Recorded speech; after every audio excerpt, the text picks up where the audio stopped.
If you've spent any time online lately, you've probably seen the headlines. Foreclosures are rising, a delinquency number is spiking, is the housing market about to crash?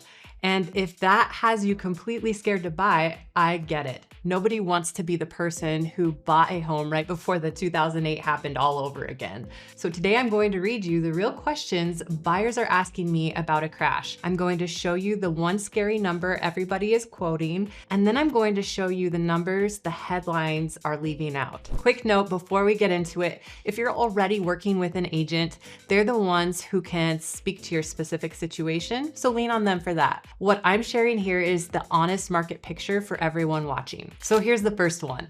The FHA delinquency rate is over 11%. Does that mean a crash is coming? That number is genuinely scary, but I don't blame anyone for reading it as a warning sign.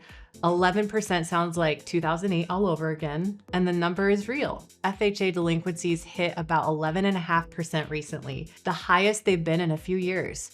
So let's take it seriously, and then let's put the other numbers right next to it. First, FHA loans are a very specific slice of the market. They go to the first-time buyers and lower down payment buyers. So they always run higher, and they're the first group to feel the pressure when money gets tight. And FHA is only about 10 or 11% of the entire mortgage market, so it cannot drag the whole thing down by itself at all. Second, look at the full picture. Total mortgage delinquency across all loan types is sitting around 4%, which is actually below the long-term average. Third, the thing everybody is really afraid of in 2008 was a wave of forced selling and foreclosures. Today, foreclosure activity is running about 87% below that 2008 to 2010 peak, and the entire setup is different. Lending got far stricter after the last crash, and homeowners today are sitting on far more equity than they were back then.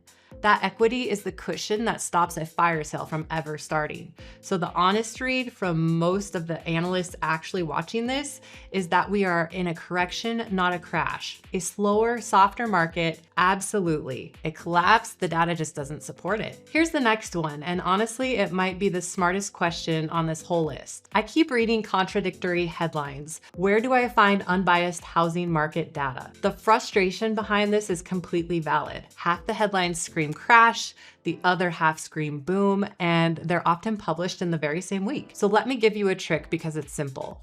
A headline is written to get a click. The raw data is written to be accurate. So get as close to the source as you possibly can.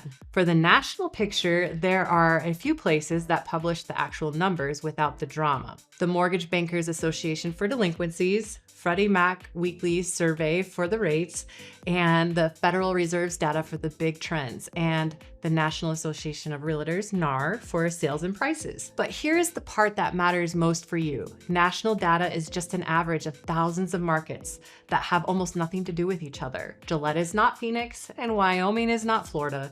The number that actually predicts your buy or your sale is local. What's selling in your zip code and how fast it's selling and what price. And that is the data a good local agent lives in every single day. So read the national stuff to calm the panic, but make your actual decisions on local numbers. The headline can't see your street. So if the headlines have had you up at night, hear me on this one. A scary headline and a scary market are not the same thing. One is written to grab your attention and the other is written in the data. 14 years doing this, and one thing has always been true. A correction is not a collapse, and 2026 is not 2008. I'm Jess LaCour with 411 Properties here in Wyoming. If this helped, hit like and subscribe. And if you've got a question of your own, drop it in the comments because I read them and yours could be my next video. I've got plenty more where I answer real client questions, so go check those out. I'll see you there.